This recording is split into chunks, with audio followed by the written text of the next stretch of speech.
With Marvel's Spider-Man and Marvel's Spider-Man Miles Morales, Insomniac already left a permanent, unforgettable mark on the Spider-Man property.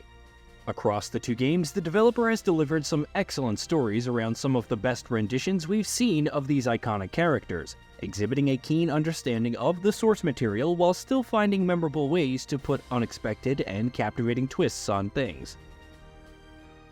Of course, the actual gameplay deserves a massive amount of praise as well. But after the first two games, it's no surprise that there's massive amounts of interest in Marvel's Spider-Man 2's story, and what surprises it will bring. There's plenty of theories going around based on what we've seen of the highly anticipated sequels thus far, ranging from entirely reasonable to just unequivocally insane. Here, we're going to talk about a few that we feel have a very good chance of actually coming true, even if some of them may seem a bit too out there at first. Of course, we're not saying all of these theories are going to turn out accurate, but a few of them at least almost certainly should. Note, there are major spoilers ahead for Marvel's Spider-Man and Marvel's Spider-Man Miles Morales. Multiple people will get the Venom symbiote. It's clear that Venom is going to be the star of the show in Marvel's Spider-Man 2. The alien symbiote has been heavily teased in both previous games' post-credit scenes, and in the upcoming sequel, he's going to center stage as one of the primary villains. And though it's looking like it'll be Harry Osborn who's bonded to Venom in Insomniac's universe, we think there's a pretty good chance that he won't be the only one to don that black gooey suit throughout the entirety of the story. We think some other major villains are going to get the symbiote as well. Speaking of which, KRAVEN will get the symbiote.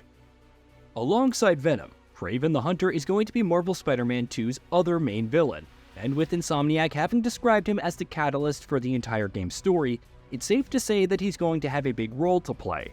In fact, we wouldn't be surprised if, at some point in the game, he ended up getting the Venom symbiote as well. One of the most interesting things about KRAVEN as a character is how grounded he can feel where his natural abilities are concerned, and how, almost purely on the back of nothing but extreme skill, he can present such a massive threat to his foes. If Marvel Spider-Man 2 chooses to establish that about him, and then throws an unexpected wrench into the works by making him an even bigger threat by bonding him with the symbiote, that might make for an excellent narrative run. Lizard will get the symbiote. Vitals are good, circulatory system healthy, brain activity normal. He's been in there long enough. Mr. Osborn, I understand he's your son, but his I want him disease could... gone. Lizard is another popular Spider-Man villain that's been confirmed to be making an appearance in Marvel's Spider-Man 2. And while it doesn't seem like he's going to be as central to the larger story as the likes of KRAVEN and Venom, he is going to be important for at least a section of the game. And if that section ends with Peter and Miles having to take down Venom-infected Lizard, it wouldn't be entirely unexpected, even if that hasn't necessarily been done in Spider-Man series before, that we know of at least. And hell, who wouldn't want a boss fight against Kurt Connors turned Lizard turned Venom? Eddie Brock will show up. Insomniac has confirmed that Venom in Marvel Spider-Man 2 won't be Eddie Brock, who's the character who's most commonly associated with that specific symbiote. And as we mentioned earlier, it's looking likely that it's going to be Harry Osborn who will be at the center of things here. But is it possible that Eddie Brock shows up nonetheless? We think it is. One of the most exciting things Insomniac could do with the Venom storyline in Marvel Spider-Man 2 would be to use it to essentially tell the origins of the Venom that we all know, so that by the end of the game, Eddie Brock has become Venom. After all, that's not all that dissimilar to what Insomniac did with Miles in the first game. Spider-Woman will be introduced. Speaking of introducing key characters, it's very likely that Gwen Stacy will be introduced. In fact, we'd be surprised if she wasn't. Insomniac has shown a willingness to expand the Spider family in its own universe, and throwing Spider-Woman into the mix seems like a natural step forward for the series.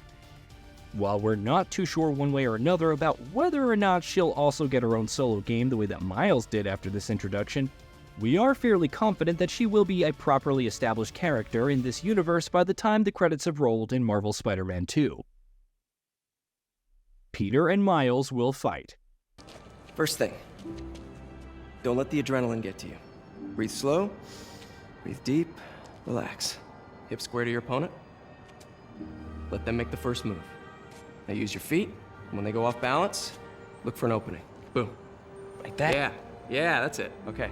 Only this time, just let me have it. Right on the jaw, okay? I can take it. Oh, Sorry.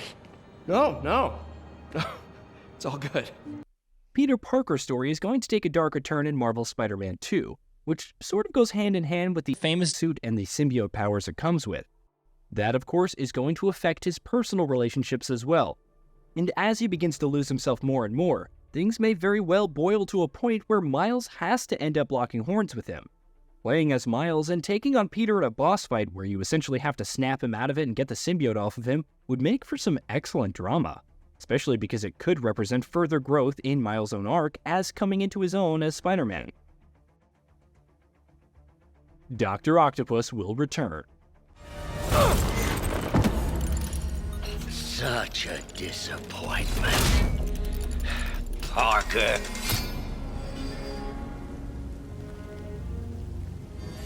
You knew?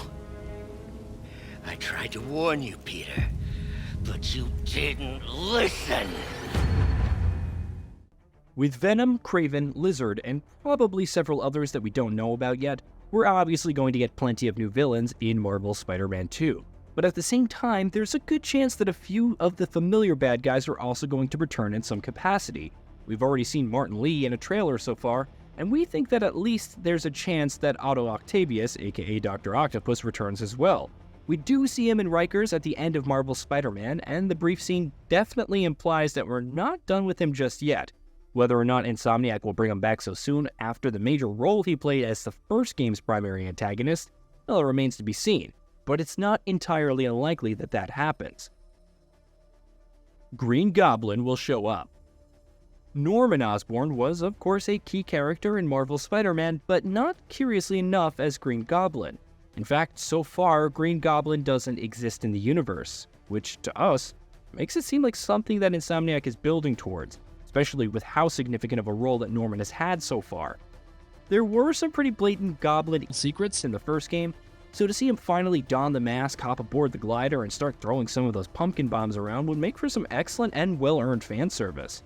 In Marvel's Spider-Man 2, after all, Norman's already quite shady in Insomniac's universe, so becoming the Green Goblin might not be that much of a leap for his character, especially given the hot mess that his son has found himself in. Peter Parker will die. This one is definitely a little out there, to say the very least, and we'd be very surprised if it actually ended up happening. But it's not completely impossible that it does either. Aunt May was killed off at the end of Marvel's Spider-Man, so Insomniac has shown that it isn't afraid to kill off major characters if and when it needs to. Will it need to kill off Peter Parker, though? Given the darker turn that the story's going to take in this game, we maybe could see it getting to a point where things end with Peter dying and Miles having to take up his mantle as New York's only Spider-Man. But again, we do think that it's quite unlikely, especially given the fact that we're just going to be 3 games deep into the universe, which doesn't feel like enough time for something as major as killing off Spider-Man. There will be a Wolverine crossover. Insomniac has owned and adapted the Spider-Man universe in a way that no one could have expected, so it's only natural that there's this much excitement around what the developer is going to do with its Wolverine game. In fact, we're hoping to get at least some taste of that in Marvel's Spider-Man 2, with a crossover of some kind. That there will be one seems very likely at this point, but what the extent of it will be is completely up in the air. Will it be something as minor as a few cheeky secrets, or something as overt as maybe a side quest that ties directly into the Wolverine game? Time will tell. Hey, did you know that we at GamingBolt upload new videos every day? Stick around, drop a like, subscribe, and hit that bell, and let us know what kind of content you want to see in the future with a comment below.